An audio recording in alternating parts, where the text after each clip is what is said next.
मैं हूं इरशाद खोखर, आप देख रहे हैं थर्ड पार्टी एनालिस्ट। नाजरीन, आज की रिपोर्ट में आपको आगाह करेंगे कि वज़ीर आला सिंध सैयद मुराद अली शाह साहब क्या बेबस हो गए हैं या किसी मसलहत से काम ले रहे हैं या गठजोड़ है। इन तमाम हक़ाइक़ से आपको आगाह करेंगे। बाकी मैं आपको बताता रहता हूँ कि कराची सबसे बड़ा कब्रिस्तान, तो आज वीडियो के साथ हक़ाइक़ के साथ आपको बताएंगे कि किस तरह मुर्दे आ रहे हैं, किस तरह मुर्दे उठाए जा रहे हैं और आवाम को उससे क्या नुकसान हो रहा है। आवाम को कुछ नहीं मिलने वाला। और बाकी थोड़ा तस्करा ये भी होगा कि चीखें बता रही हैं मुझे कि चोट तो लगी है, इसका तस्करा भी होगा। बाकी एक नापाक, उसको पता नहीं कौन से पानी से नहला धुला कर अब उसको पाक साफ़ करके उसको तरक्की देने का भी एक वो प्लान बनाया गया है। देखें कि वो कितना शर्मदाए ताबीर होता है। और बाकी हैदराबाद में एहतजाज जारी है, आज भी भरपूर एहतजाज वहाँ पे हुआ है। आटे के पीछे लोग मारे फिर रहे हैं। ये 20 अरब रुपए के अपने घपले भी छुपाएंगे और 24 अरब रुपए की सब्सिडी भी ये किस तरह खाएंगे। इनके तमाम हक़ाइक़ के मतलब आपको आगाह करेंगे। तो वो दोस्त जिन्होंने अभी तक हमारा चैनल सब्सक्राइब नहीं किया, सब्सक्राइब करें। वीडियो अच्छी लगे तो दोस्तों के साथ शेयर ज़रूर कीजिएगा, लाइक ज़रूर कीजिएगा और अपने आरा से हमें ज़रूर आगाह कीजिएगा। सबसे पहले नाज़रीन मैं आपको बताऊंगा कराची का किस्सा, कि कराची में मैं आपको कितना बताता रहता हूं कि ये कब्रिस्तान है, यहाँ पे जो कुछ हो रहा है उसके आज हक़ाइक़ बताऊंगा। बल्कि यूँ करते हैं कि ये पूरे इस छोटी स्क्रीन के बजाय अब पूरे फुल स्क्रीन पे ये वीडियो देखें। ये देखें कि ये क्या है, देख लें। ये गंदम है। क्या गंदम ऐसी होती है?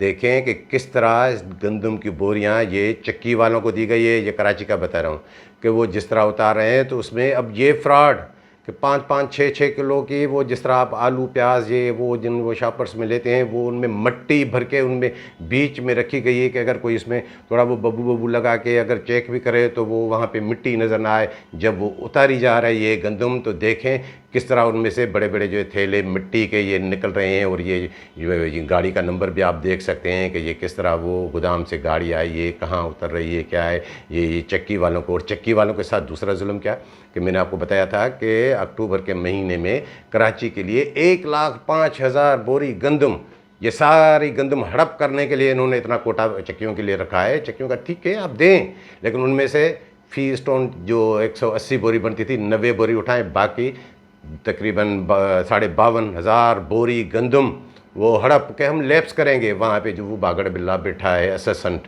क्लर्क, जिसको DFC नॉन कैडर खिलाफ ज़ाब्ता सुप्रीम कोर्ट के DFC जो है ईस्ट लगाया गया है, वो अल्ताफ़ मक्सी, वो कोटा अलग खा रहे हैं। दूसरे मुर्दे आप ये देखें तो सही कि ये गंदम किस तरह ये गंदम है। और फिर आपको आटा सस्ता क्यों मिले, फिर आपको आटा बल्कि मिले भी क्यों, जब ये गंदम जब ये मिट्टी फ़रोख्त कर रहे हैं सरकारी नरखों पे गंदम के नाम पे। और वहाँ पे मैं देख रहा हूँ कि वो एक वो गोदाम इंचार्ज जो नया एक वो बच्चा लाए हैं, वो बगल बच्चा गोदाम नंबर 1 पे, अब उसको तो कुछ पता ही नहीं है। उनसे पूछें कुछ कोई कि भाई ये रिकॉर्ड का मुझे कुछ पता नहीं। और वहाँ पे क्या हुआ था, वो इसाक मक्सी जो इसाक जानी, उसकी शॉर्टेज वो लाट निकाल के खा गया था। अब उसको मुफ्ती कैसे दिलाई जाए, क्योंकि उसने नहीं खाए थे। वो अली मक्सी जो आपको बताता हूँ गोर पट्टा के यहाँ पे DFC इन्होंने 15 ग्रेड का मुलाजिम, AFC है, एडिशनल DFC भी नहीं है, उसको आके इन्होंने यहाँ पे क्यों बिठाया है? इसीलिए कि ये सारा गंद वो किस तरह वो भरना है और तमाम सबूत मिटाने हैं। तो वहाँ पे मुझे कोई बता रहा था कि उससे अगर पूछा जाए कि भाई आप ये क्या कर रहे हैं, ये तो गंदम की शॉर्टेज नहीं, एग्रीमेंट मुझसे किया गया है कि उसकी सारी जिम्मेदारी वो जो असिस्टेंट बता रहा हूँ अल्ताफ़ मक्सी, उसने उठाई है कि अगर शॉर्टेज हुई तो वो मैं करूँगा। शॉर्टेज कैसे होगी? ये जब 52,000 बोरी गंदम चक्कियों का कोटा वो चालान भरेंगे, ये उनको मिलेगा ही नहीं। ये चक्कियों को इशू दिखा के ये सब्सिडाइज रेट पे खुद जो है वहाँ पे चालान भर देंगे या फ़रोख्त कर देंगे ओपन मार्केट में। तो ये घपला कहाँ से नज़र आएगा? ये आवाम को तो नहीं मिला। ये कोई देखने वाला है, कोई पुरसाने हाल है। और मैं आपको पहले भी 1-2 मरतबा बता चुका हूँ कि अब सबके पास, लड़कों के पास इतने पैसे आ गए हैं कि अब ये किसी की पगड़ी उछालने में देर नहीं करेंगे। ये जो अली मक्सी ने जो एक वो कल्चर पैदा किया है फूड डिपार्टमेंट ने, सब अब करोड़पति हैं। तो वहाँ पे मुझे ये गुज़श्ता हफ्ते की 1-1.5 हफ्ते पहले की बात बता रहा हूँ कि वहाँ ये जो DFC डिप्टी डायरेक्टर है मकसूद घुमरो, उर्फ मकसूद चपड़ासी जिसको मैं कहता हूँ, उसकी वो वहाँ पे इंस्पेक्टर है अली डिनो मीरानी पिपरी का, और वो मेरे ख्याल में 2 नंबर गोदाम का वो इंचार्ज। उन्होंने ऐसी उसकी तजलील कर दिया। अब वो तजलील क्यों ना करे, उसने भी उससे जो है थोड़ी लूज टाक की। अब लूज टाक करेंगे तो फिर तो ऐसा होगा, उससे वो गालम गलोच तक बात आ गई, एक दूसरे का गला पकड़ लिया। फिर ये जो असिस्टेंट आपको बताता हूँ क्लर्क अल्ताफ़ बख्शी, इसने बीच में आके जो है बचाव कराया। ये अफसरान वो 18 ग्रेड का मुलाजिम, वो 12 ग्रेड का। अब देखें कि ये क्या है, और ये सब कुछ क्यों ना हो। अब कराची में सब कुछ सुकून है। अली मक्सी जब आके खुद बैठा है, अब डायरेक्टर ये वो सब। आपको पहले भी बताता रहा हूँ कि ये यूँ समझें कि मिनिस्टर आके यहाँ बैठा है, सारी रिकवरी। अब ये सिर्फ कराची का हाल नहीं है, बाकी सिंध में भी ऐसे ही है। अब जो आधी गंदम चक्कियों को दे रहे हैं उनसे भी 650 रुपये फ़ी बोरी पे कमीशन, और 150 रुपये गोदाम की कमीशन।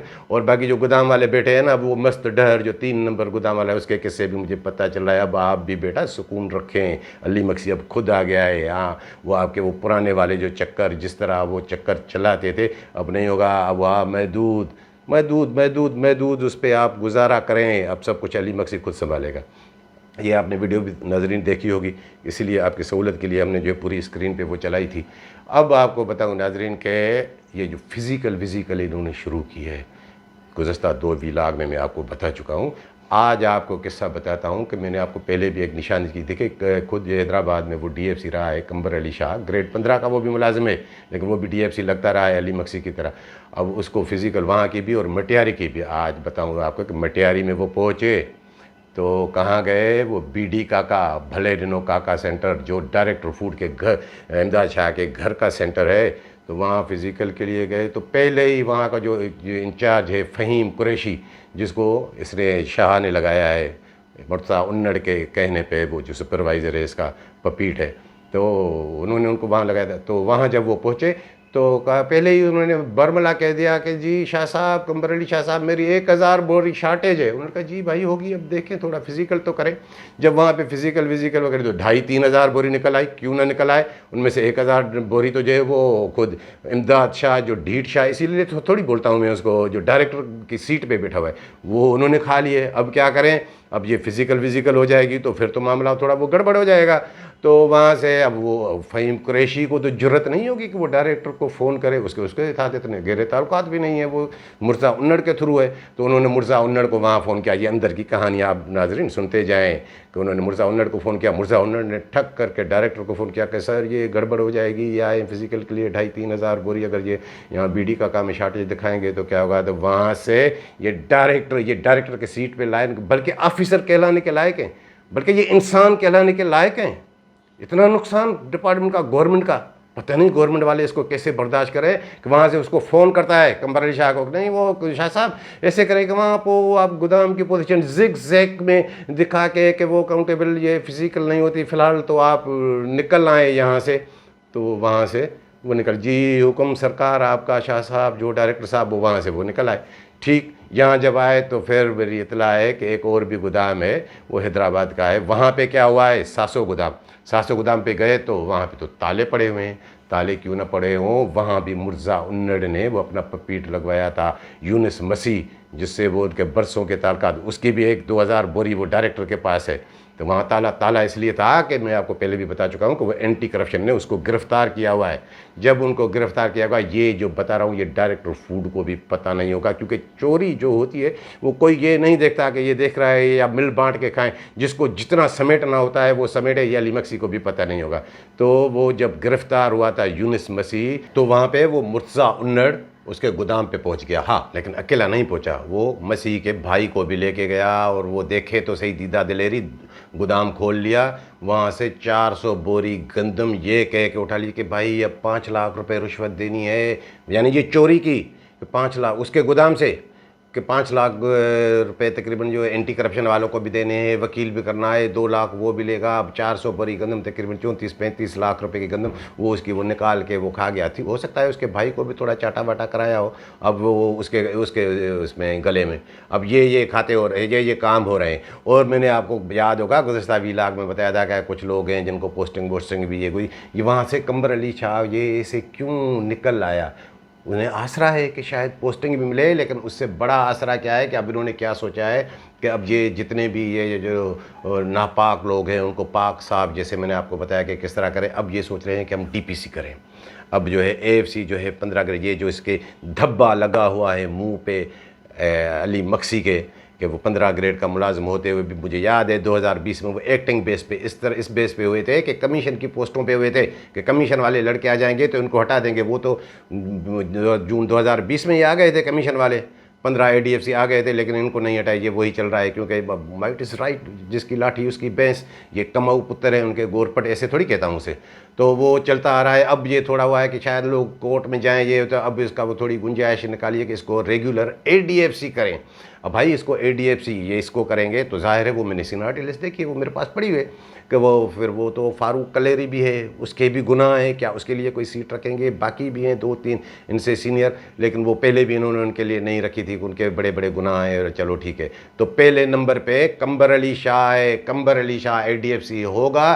तो फिर दूसरे नंबर पे ये मक्सी है, फिर तीसरे नंबर पे एक और वो जो है नज़ाकत हिस्बानी है, वहाँ तक जाती है सूरत हाल या नहीं। और ये इतने चीटर हैं कि इनको गुंजाइश अगर अली मक्सी को प्रोमोशन के लिए, क्योंकि वो रेशो होता है, सब सीटें तो प्रोमोशन की नहीं होती, एडीएफसी कमीशन की भी है तकरीबन 50%, या मुझे कोई बता रहा था कि ऐसा रेशो है, वो कमीशन की भी होती हैं। तो उनके लिए अगर इनको किसी एडीएफसी को बरतरफ भी करना पड़ा इसको प्रोमोट करने के लिए, तो वो भी गुंजाइश ये निकालेंगे और उसको किसी आप नापाक को पाक करेंगे। 38 करोड़ रुपए का उसका रेफरेंस चल रहा है, जिसमें उन्होंने 7.25 करोड़ रुपए ज़मानत के अदालत में जमा करा के ज़मानत ली है, और उसको एक साबिक सेक्रेटरी ने शोकास दिया था, इसी की तैसी इन्होंने कर दी। अब ये इतना बड़ा फ्रॉडी जिसके पीछे पूरे ये गैंग लगी हुई है जो सारी करप्शन कर, अब इसको नहला धुला के पता नहीं कहाँ से कौन सा पानी ये लाएंगे और इसको तरक्की देने के लिए सोच रहे हैं। नाजरीन, अब ये देखिए कि कितना बड़ा जुल्म है कि ये, ताकि इसका ये जो 15 ग्रेड वाला धब्बा है ये भी उतर जाए। और बाकी नाजरीन आपको बता दूं कि वो चीखें बता रही है मुझे कि चोट तो लगी है, हाँ बिल्कुल लगी है चोट। वो सोशल मीडिया पे कल परसों भी मैं देख रहा था, कल भी, कि बड़े चर्चे, हाँ इरशाद कोकर के चर्चे बड़े चलते हैं, मैं देख रहा था सब कुछ। वो जो महकमा खुराक का शीदा टल्ली है टिंकू टिंकू, उसके साथ और भी था, उसको छोड़ें, उसके मतलब कभी बाद में बताऊंगा कि चोट तो लगी है। जब मैं ये कहता हूँ कि हाँ ये मामलात डीआर के हैं, मास्टर ऑफ डीआर चेंजर है, वो सब कुछ है, तो फिर चोट लगी है, वरना इतना वो नहीं होता। और आपने वो सुना होगा ना कि वो इस तरह तो होता है इस तरह के कामों में। वो जरदारी साहब ने भी एक मरतबा ये वो जुमला कह दिया था, वो उसका वो शेर तो कुछ और है कि क्यों फिरते रहे तो सर्दी की शामों में, और ये वो, लेकिन वो असल शेर में आपको बताऊं कि वो क्या है। वो असल शेर ये है कि करप्शन करते फिरते हो जाली डीआर से दानों में गंदम के दानों में, करप्शन करते फिरते हो जाली डीआर से दानों में। अब इस तरह तो होता है, इस तरह के कामों में जी शीदा टल्ली। आगे आगे चलें, अभी आप नए हैं, नया है सुनिए। और मुझे पता है कि उसको चलाने वाला कौन है, वो जो लाड़काना से आके हैदराबाद में बैठा है, और उसकी खिदमत भी कभी बताऊंगा कि वो हिंदू हो मुस्लिम हो, उसके घर की कौन कौन वो खिदमत लेता रहा है। एक तो वो रटोडेरो वाला, वो उसका देहांत हो गया दीवान का, और बाकियों के अगर नाम लूँगा तो कई पर्दा नशीन बेपर्दा हो जाएंगे उनका काम, और वो उसको वो चला रहा है। उसके भी ये कोशिश है कि ये यहीं जाम शुरू में रहे, तो वो उसका भी वो धंधा चलता रहे। और नाज़रीन बाकी मैं आपको बताऊँ कि हैदराबाद में एहतजाज चल रहा है आज भी, आप ये फुटेज देखें, बड़ा एहतजाज। और चंद गुज़श्ता हफ्ते ये हैदराबाद के चक्की मालकान में ख्याल में हाजी कोई मेमन साहब है, हाजी मोहम्मद मेमन या ऐसे कोई नाम है, मैं आज भी पढ़ रहा था, वो भी आके चीफ सेक्रेटरी से भी आके मिले थे, फुटेज आप देखें। और मुझे ये इतला है कि उन्होंने चीफ सेक्रेटरी सिंध साहब को भी एक एप्लीकेशन दी थी कि हमारे साथ जुल्म हो रहा है, हमें कोटा नहीं मिल रहा, हमें वो कमीशन ले रहे हैं। और उनका वो मैं प्रेस रिलीज़ भी देख रहा था कि ये अली मक्सी ये जो खिलाफ ज़ाब्ता यहाँ बैठा हुआ है, इसने करप्शन किया कि धूम मचाई है। लेकिन वो जो आपको बता रहा हूँ उनका सदर मेमन साहब, वो भी मुझे कोई बता रहा था कि वो भी कोई पीपल्स पार्टी का कोई पार्टी का ये जो है वो बंदा है, लेकिन किसी की नहीं चल रही। अब ये कोई वहाँ पे एहतजाज चल रहा है, पूरे सिंध में ये इन्होंने चक्कियों का कोटा तो वो अपनी जेब में है। अब अली मक्सी कराची के साथ वहाँ ऐसे थोड़ी गया है, ये सारा सिस्टम बनेगा अब वहाँ पे। अब किसी, लेकिन वो किसी को परवाह ही नहीं है। आटे को कौन पूछता है? लोग आटा थोड़ी खाते हैं, लोग मट्टी खाते हैं। महंगा आटा ले रहे हैं। और इसी में आपको बता दूं मैं आपके कि वो अब वज़ीर आला सिंध साहब, क्या उसकी गठजोड़ है या बेबसी या मुसलत है? मुझे जो लग रहा है नाज़रीन के दोनों चीज़ें हैं। अब वो दोनों चीज़ें क्यों हैं कि ये 1 अरब से ज़ायद, जो मैं आपको बताता हूँ कि 650 रुपये चक्कियों पे से लेकर 1000 रुपये बोरी पे कमीशन, और मिल वालों से 600 650 रुपये अलग, और बाकी जो ये कमीशनें लेते हैं, अब 1 अरब से ज़ायद की कमीशन वो कहाँ जाती है? वो बिलावल हाउस तक जब जाती है तो फिर वो क्या करेगा सैयद मुराद अली शाह साहब? वो बेबसी हो जाएगा, मसलत से ही काम लेगा। और सिंध में कोई एक वज़ीर आला थोड़ी है, ये मुकेश चावला खुद भी वज़ीर आला है, क्योंकि जो बिलावल हाउस से डायरेक्ट हो गया वो बस वो सेब, ये एक नहीं, 1-2 और भी वज़ीर ऐसे हैं जो डायरेक्ट हैं वहाँ पे। लेकिन हाँ, मुझे ये इत्तला है कि कई मामलात में कुछ जो अपने इनके थोड़े मामलात होते हैं कि कुछ अपने जो है चाहने वाले या किसी को कुछ रिलीफ देना या किसी की वो पोस्टिंग के मामलात ये वो, तो उसमें भी अब वो वज़ीर आला सिंध साहब की मुकेश चावला के सामने नहीं चलती। मुकेश चावला जो कुछ चाहेगा वो वैसे ही होता रहेगा। वो ये समझे कि उसमें हाँ, वो ज़ाहिर है वज़ीर आला तो मुराद अली शाह साहब ही हैं, लेकिन उसमें आप यूँ समझे कि गठजोड़ भी है और उसकी बेबसी भी है और उसकी मसलहत भी है। वरना अगर कोई पुरसान हाल होता तो अवाम की हालत ये नहीं होती या आटे की पोजीशन ये नहीं होती। तो नाज़रीन, ये थी आज की रिपोर्ट पसंद आई हो तो दोस्तों के साथ शेयर ज़रूर कीजिएगा। मिलेंगे अगली रिपोर्ट के साथ।